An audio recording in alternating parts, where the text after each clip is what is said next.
Yep, downstairs, round to the left, you can't miss it. Dame Judy Dench. She's popped in for lunch on her way to the south coast. She's got a cheek. Last time she was here, she cried when I told her I'd put ginger in the curry. Mind you, she did love that cat. Anyway, it's my turn for lunch, so I think it's time to cook something a little bit different. Thanks to AJ's restaurant in Sai Kung for this unusual Sri Lankan recipe. I can't believe it's been 2 years since I last cooked this.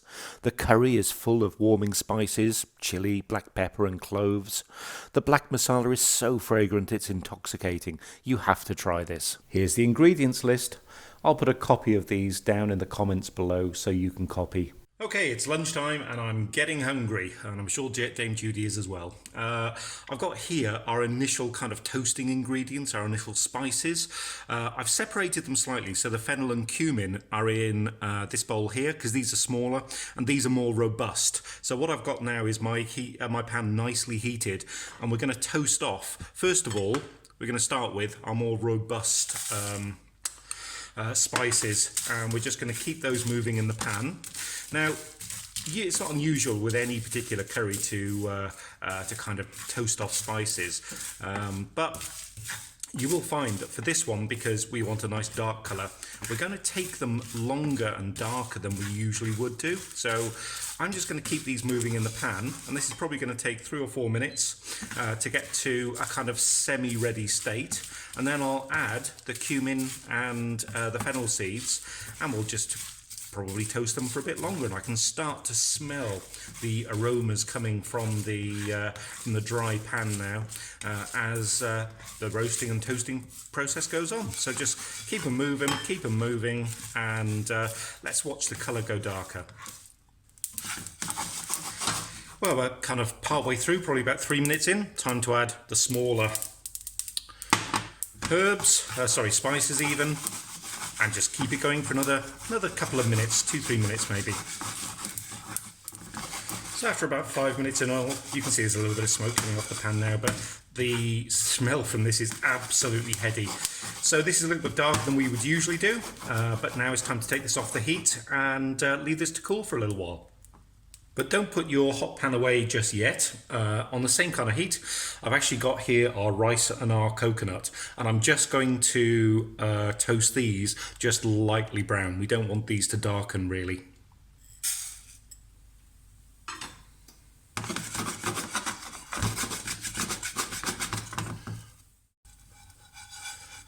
Literally 30 seconds, and this is kind of what you want. I'm going to take this out now. We've got a little bit of residual heat in the pan. Okay, I've spared you the grinding, but what I've done is use my grinder first of all to grind the masala that we're going to be using, and then secondly the rice and the toasted coconut, because this is going to be our thickening agent later. So what we've done is basically made rice flour with coconut, and don't go buying rice flour. If you want rice flour, just put some rice in a blender, and once it's in a powder, that's rice flour. So we're going to leave that till later. But it's time to meet the meat. So all of this wonderful Sri Lankan garam masala goes in there, and using clean hands or a spoon, I mean, you know what I'm like with my hands, I'm actually just going to mix all of this through so it's evenly coated, our 500-600 grams of pork. I've not got a particular fatty type of pork here. It's quite lean, and so therefore it's going to cook relatively quickly. If you've got a fattier type of pork, you might want to leave it a little bit longer instead of the 15-20 minutes, maybe 30 minutes cooking, so that in this particular case it will render the fat. But either way, now it looks as if this is nicely coated. I'm going to pop this to one side. Oh, that was a bit off camera. I'm going to pop this to one side and literally for 30 minutes, 40 minutes, I'm just going to prep the rest of the stuff while this kind of marinades in the masala. Right, we're on the final stretch. I've got our neutral oil heated to kind of medium-high heat. First thing goes in is our methi or fenugreek seeds. In they go. These will start to pop very shortly. You can start to see them start to sizzle. They don't need very long at all. In fact, I can start to smell them getting nice and fragrant. Oh, I love the smell of methi. Next that goes in is our onion and chili and the cinnamon.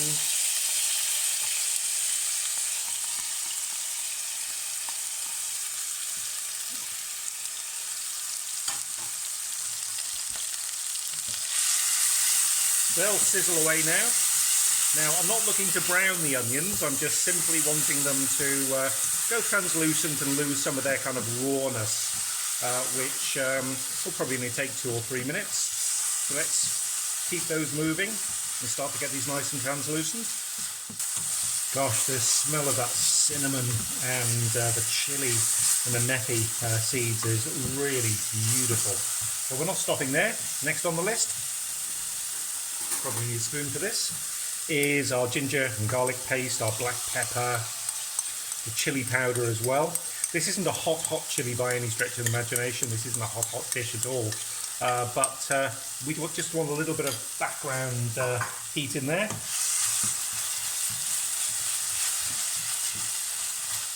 Give that a bit more of a fry, start to get all that fragrance from the ginger and the garlic. Absolutely beautiful. And you're probably wondering where the meat is. Here it is. And all of that and any kind of excess kind of spice goes in as well. And all I'm going to do now is make sure that the coating kind of gets fried. It doesn't need to be cooked at all. It only takes a couple of minutes. But I do want the coating to kind of fry off, and I can smell the cinnamon and the cloves now coming through. Absolutely beautiful and very reminiscent of AJ's.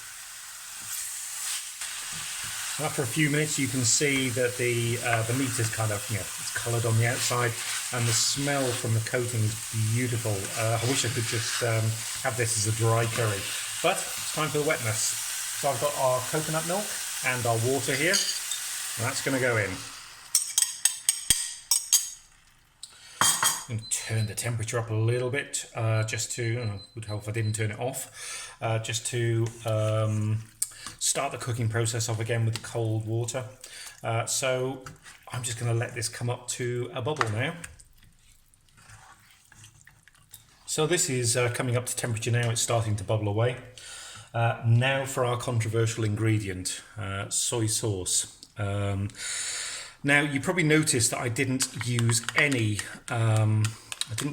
salt in this at all, and that's because AJ's recipe has soy sauce as both a colorant but also the salty umami kind of aspect to this.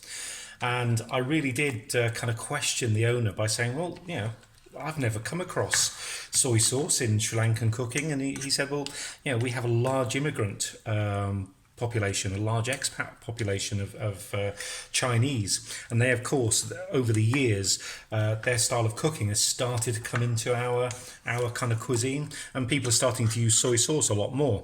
Now, I'm sure he does it for the colour as well, to make it nice and dark.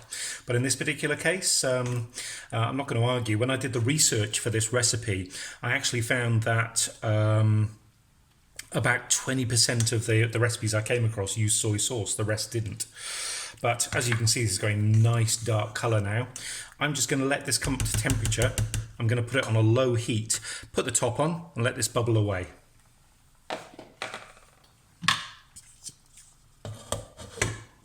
It's been 20 minutes or so, gently bubbling away. It smells gorgeous, it really does. And you can see how beautiful dark brown this curry is. Both coloured by the soy sauce, but also the marinade that we made earlier.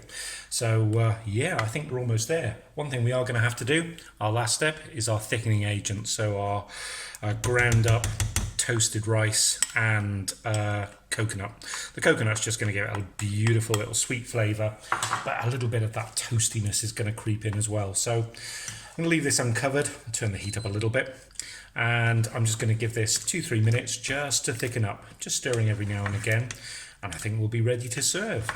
One other little thing to do, mention about salt. I just want to taste it to make sure the salt level from the soy sauce is fine. Yeah, that's fine for me. I've just got a little bit of coconut as well, but that's fine for me. By all means, add a little bit of salt if you want a little bit more salt kick. It's your curry after all. So I'm just going to let this thicken and we're ready to serve. That's it for this week. I've got loads of recipe ideas on the channel. Here's one just there. And why not subscribe and see what's coming up next? Don't worry, ginger's fine.